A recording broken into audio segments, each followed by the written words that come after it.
We now return to Illinois Rising, presented by the Illinois Policy Institute, the radio show discussing the honest truth about Illinois policy and politics. Here's AM560's Dan Proft.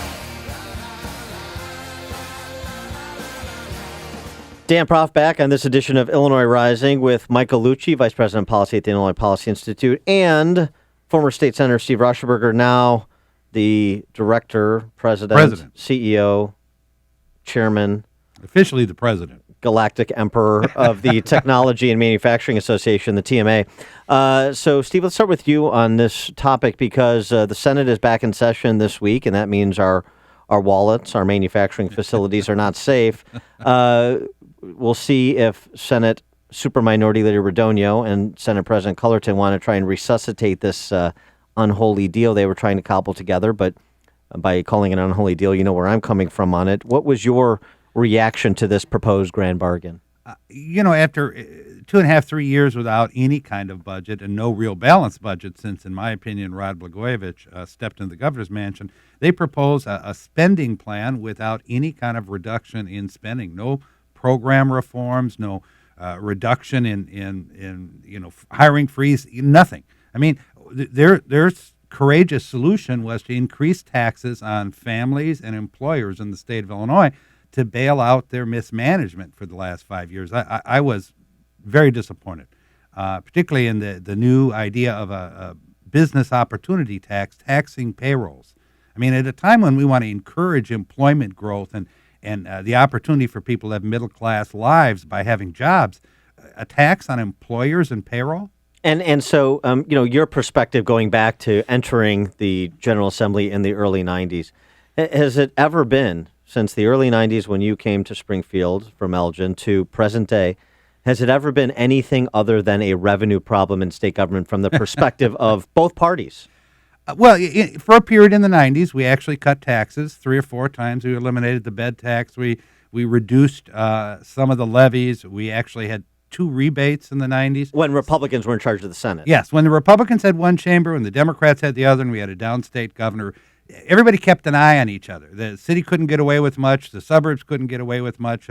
And Jim Edgar kind of advocated for downstate spending because he thought it had a lot to do with revitalizing downstate Illinois. So there was a balance. As soon as Rod Blagojevich was elected and the Chicago Democratic Party ran the table, everything's been about revenue since then and spending. And so, Mike Lucci, from a policy perspective on this, I mean, what would specifically, now I know that's been tabled, but the fact that it was even raised as a trial balloon, that payroll tax, that opportunity, the opportunity tax, the opportunity to pay more money, regardless of your profitability, those kind of suggestions, the sugary tax, the casino every square mile, and slots at O'Hare and slots at the racetracks, things we've heard on and on and on for years. And in exchange for that, what is it exactly that Christine Radonio and some Senate Republicans who are on board with this idea think we're getting? Well, there was marginal reform. So when we looked at it, just looked at 2 sides, the pain side, which is the tax side, anti-growth side, and then the pro-growth side. You have like $5, $6, $7 billion of pain taxes.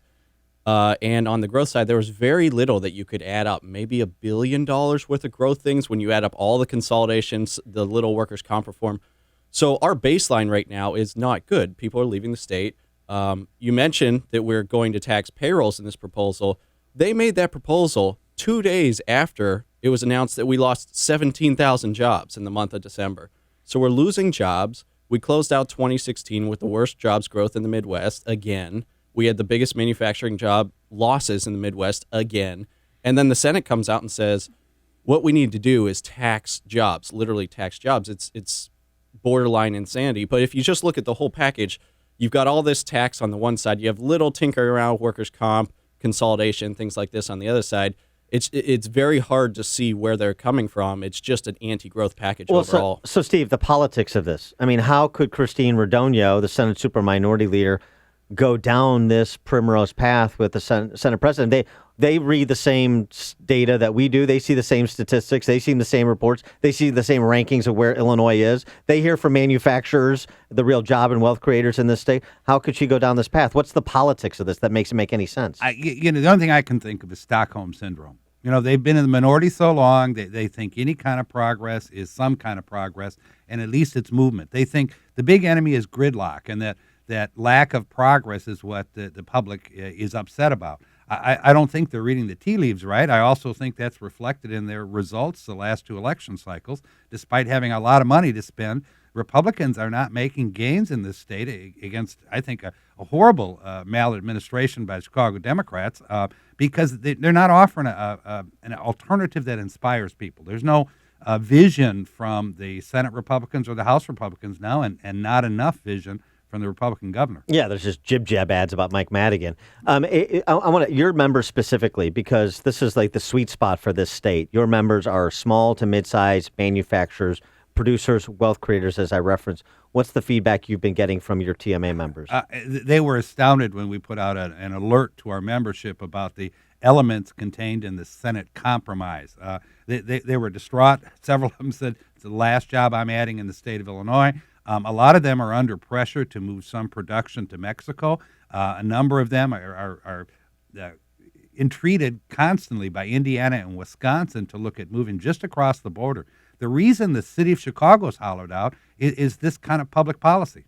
And it was interesting to see some of the reaction from your members. Brian Westbury, respected free market economist out of Chicago, out of Wheaton actually, but in the Chicago metropolitan area. He tweeted, very disappointed that Rauner has not made it clear that he will veto any tax hike. What about the governor's position with respect to allowing this back and forth to occur and all these trial balloons to be floated so that associations have to send out alerts and people have to contact their real estate brokers to figure out where they're moving? I mean, the idea that Rauner isn't throwing a wet blanket on this, is that sensible or is that problematic? Michael? I mean, we've been quite aggressive about this proposal, saying that it's so far from where we should be. It's so far from just being neutral. We need to get to where we have a proposal that is net pro-growth. So if there are any taxes, you need to have much more growth stuff going on to more than offset those taxes. We're so far on the other side. We're not even at a break-even point with this proposal. So it would be great if the governor said, look, we need to have more growth in this package. We need to have less taxation in this package. We need to look at spending reforms because that's where the state's at. There's no other way for the state to go other than to reform spending, to have more growth, and to curtail the taxation that's really driving people out of the state. Yeah, and it's not news that Governor Rauner is willing to deal on revenue. He said that from the beginning, and the belief was we were talking about maybe an expansion of sales tax to services, which is also included in this grand bargain. But he seemed to not be saying the same things about the demand for structural reforms. He's saying it, but this is nothing, as you say, Michael, this is nothing close to that. This is not getting sustained structural reform in exchange for doing something on revenue. This is a complete concession. And so trying to understand the politics of the Senate, Steve, maybe there's a Stockholm Syndrome problem. What about the politics of a governor whose entire brand is wrapped up in this idea that he's a maverick taking on the political establishment of both parties? I think the governor suffers in some ways from being pretty new to politics. Maybe when you're in the field he was in before, you don't have to repeat something 50 times before people start to listen. I think they haven't talked enough about the structural reforms they proposed early on. I think he should have had his entire cabinet out every single week telling each of them, I want 4 speeches a week to Rotaries, Kiwanis clubs, to Lions clubs. I think he's used to a business community where you say what you mean and people listen to it.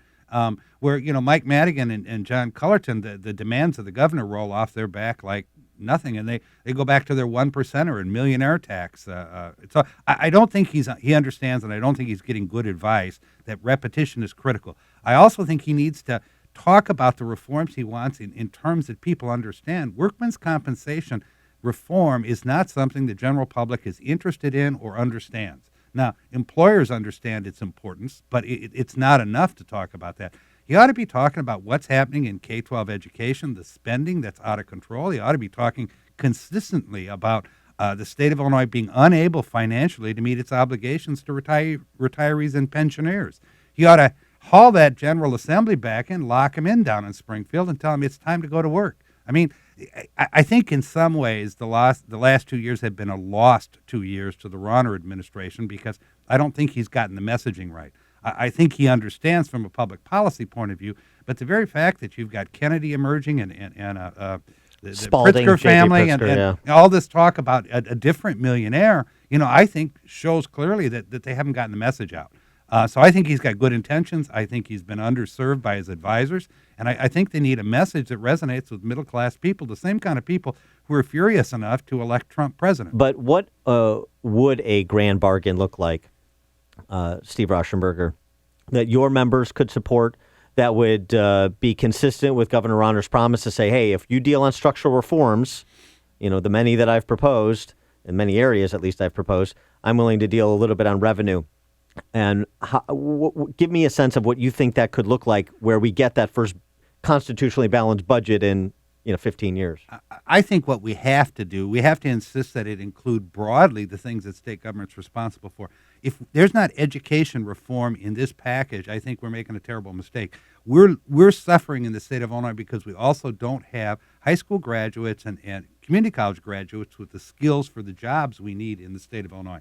There's a huge shortage of skilled workers for manufacturing, and so I think educational hope's got to be part of the package. I think a real fundamental reform of what's happening in the Medicaid program has got to be part of this package. As hospitals continue to cry poor, they continue to build additions and new buildings, so somebody's making money out there. So this idea that the Medicaid program is sacrosanct and you can't change the rates we're paying is a fundamental mistake. If you don't bend the cost curve on K-12 education and on Medicaid, you can't really fix the problems in the state of Illinois. So those are two planks. Well, on the education piece too, then when Governor Rauner suggests that he wants to spend more on K through 12 education, how do you react to that? I think he's making a terrible mistake. I just have to say that it should not be about education funding. It should be about education spending. We ought to be insisting that the money is spent in ways that helps children and advances families in the state of Illinois.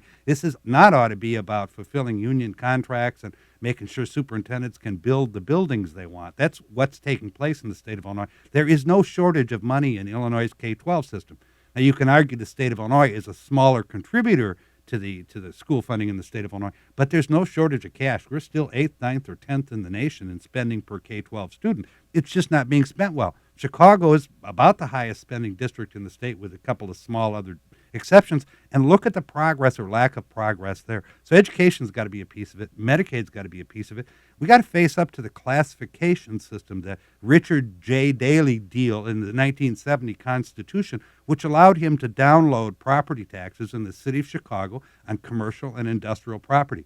It has hollowed out and emptied whole neighborhoods in the city of Chicago because they pay twice the property tax burden in the city as a residential does. Yeah, I told this story in my morning show this week. A friend of a friend, industrial piece of property in Chicago Heights, 13 acres, sold it for $100,000. You know what the property taxes were? $99,000. And this is absurd. I mean, areas that we need redeveloped and that we have people who need jobs, and these are troubled neighborhoods, are getting no help. So I think addressing at least the beginning of a 10-year or 15-year phase-out of the property tax classification system needs to take place. We need to have some hope that Cook County and the city of Chicago are going to bend their spending curves too. So from a small business guy's point of view, not Caterpillar or Boeing, who are basically headquarters companies anymore in the state of Illinois, what we need to believe is that in the horizon of 5 to 10 years that the boat's going to bob back up. I mean, manufacturers in the state of Illinois have been paying their fair share of taxes for the last 50 years, and we don't shirk that. We pay payroll taxes. We pay property taxes. We support the work comp system, the unemployment system.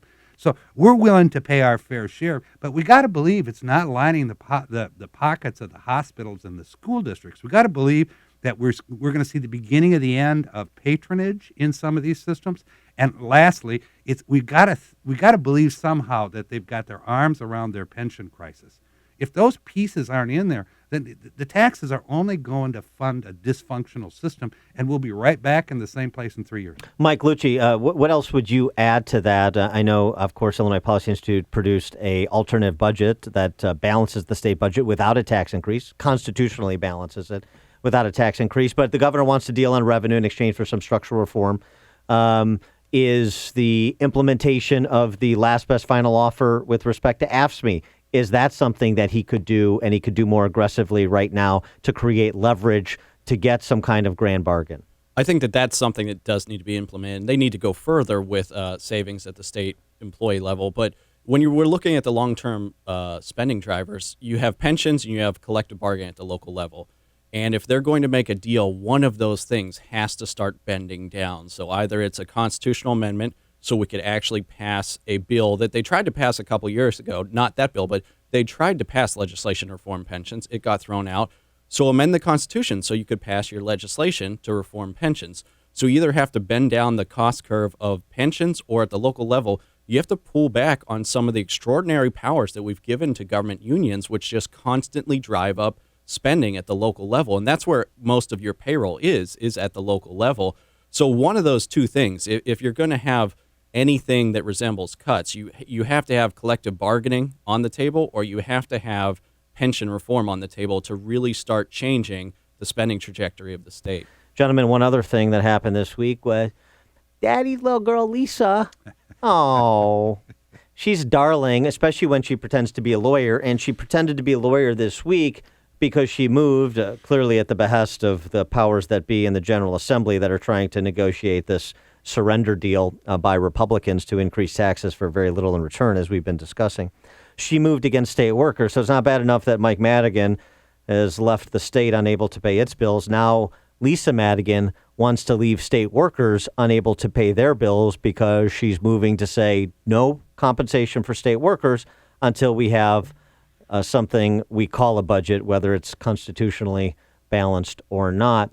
What do you think the play is there for the governor, and what is Lisa Madigan trying to do, as I'm sort of intimating? Steve? I would guess that Lisa's trying to back him into a corner. Right. And you know, with the crisis of state workers and figuring out how to staff the prisons, there's some things that just have to be staffed. There is no choice. You've got to have guards at the prisons, as they found out in Delaware.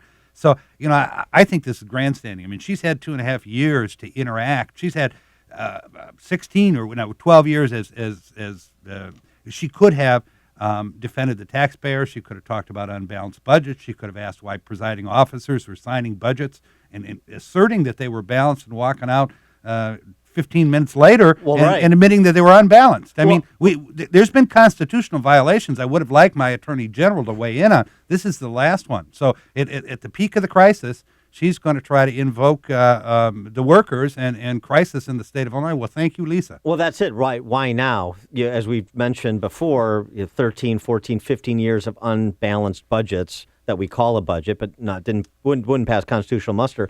And she's been a church mouse. I mean, I suppose she was working on her continuing legal education credits or something during that period of time. But so why now? And what's the political play for Lisa, who likes to pretend she's independent of her father, the speaker? I'm not sure, but it doesn't look very independent to me. I don't know what politically she thinks she gets out of this unless it is doing the work of John Cullerton and Mike Madigan in pushing the governor's back up against the wall. And Mike, what's the policy response from the Institute with the gambit that Lisa Madigan has embarked upon? We're looking to see the legality of it. I mean, she might be legally correct that she can do this, but it raises the question, why now? Why not a year ago? Why not, a significant amount of time ago? It is interesting also from the policy perspective where you see this Senate deal, which is, massively anti-growth, and it might slip through. So it might be the case that the speaker wants to put this deal on the governor's desk, and a crisis might force a signature.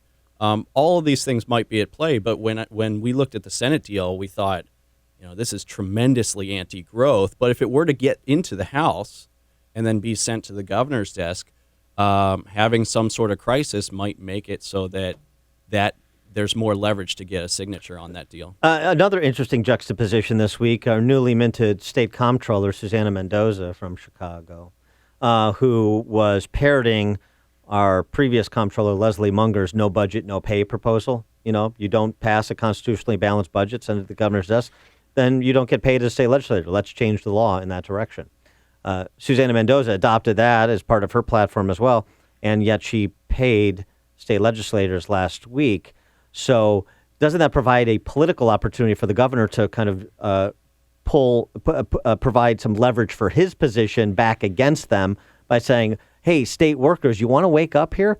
The politicians get paid. You don't. They're coming after you to use you and your household income as means to their political ends. You sure you want to cast your lot with the Senate president and the Speaker of the House? Yeah, I think that's fair game, and they ought to call Lisa out. They've been the unions have been big supporters of Lisa Madigan's ascension to Attorney General, and now the way she rewards them is when she sees a political opportunity to force a crisis. That first thing she does is attack their pocketbook. And the statement that the unions made when this legal move was put in place is they were seemingly surprised. They reacted as if they didn't know this was coming. They reacted as if they were shocked. They didn't think this was a good idea. They just wanted to at least continue getting their paychecks and going to work, despite the other negotiations that are underway. So it did seem that they were legitimately surprised that Lisa put this on the table and might be forcing their hand here. Do you think it's because, I mean, here's the interesting thing, because on the one hand, Governor Rauner negotiated 20 collective bargaining agreements that included a wage freeze and merit pay for smaller units of state workers represented by various unions. And then you've got the AFSCME impasse with respect to the 37,000 state workers that's ongoing. But in terms of the politics of this, Lisa Madigan and the Democrat leadership of the General Assembly must be essentially saying, we've so successfully poisoned the well with state workers, public employees against the governor, that we can afford to use them as a chess piece and we'll get away with it. I mean, isn't that the only logical conclusion? It sure feels that way. I mean, it doesn't make a lot of sense to me, but and particularly at a time, what it does do though is it forces this Senate so-called compromise or this Senate proposal to kind of the 0 point of the negotiations. I mean, it heightens the focus on that, which certainly serves John Cullerton's interests and the spenders in Springfield. So, here's the only solution for you. Otherwise, we're going to furlough state workers. Well, to Steve's point, Mike, should the governor not allow himself to be put in that pocket by doing what the Illinois Policy Institute is and producing his own balanced budget proposal? I think that would be great, and I think it would be great to say that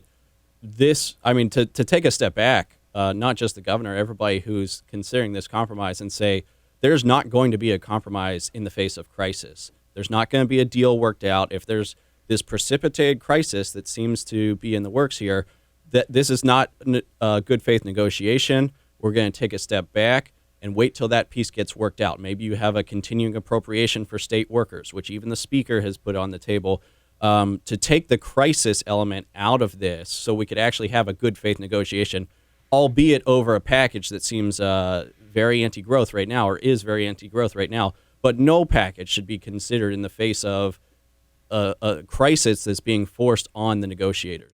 Big news this week, Caterpillar making the announcement that they're moving some 300 executives from Peoria to somewhere in the Chicago metropolitan area, and they're also canceling expansion plans in Peoria.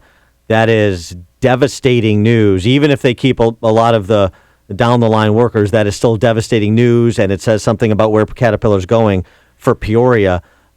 Steve, is there something that the governor of the General Assembly should do to weigh in on this Caterpillar decision? Well, we're reaping the what we've sown, unfortunately. But I mean, the really sad part is we've got a new CEO at Caterpillar, and his decision is to take his big earners and his influence, and he wants to be able to go to Shakespeare on Navy Pier.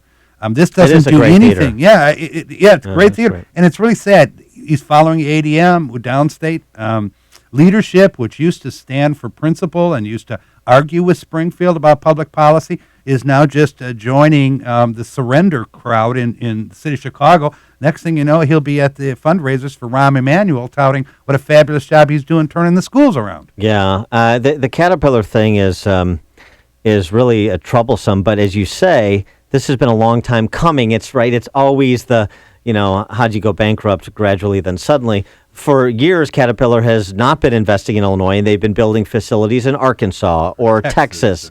And so that tells you something about where their mind's eye is, and it's not internal. It's not in Illinois. Yeah, they've got to be close to O'Hare so they can fly to where their plants are now.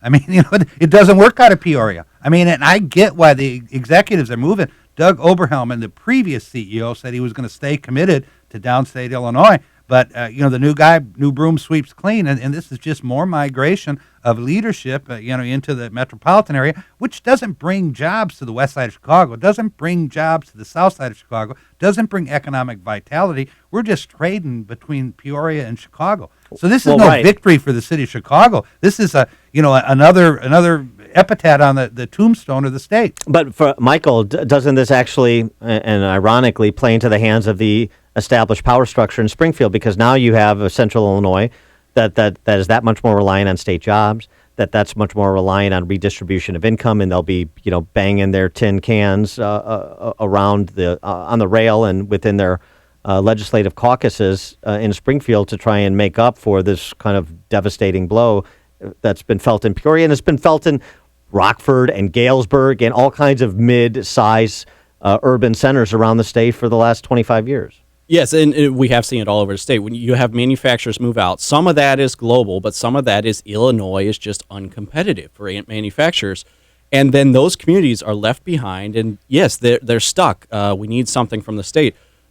When you have these manufacturers that are healthy across the state, you have a strong voter base that is independent, financially independent. They could be productive on their own. They're not dependent on the state. When these things get cleaned out in different areas of the city of Chicago get cleaned out, they become dependent, and it's not necessarily because it's their fault. It's because the state won't allow their industries to compete against other states and other countries. So you have a situation like we have now. We have a bunch of downstate communities that are in recession. They're in a lot of trouble, and they're going to, perhaps feel like they need help, and it's harder for them to hold the position like what we need is growth because they have crisis right now.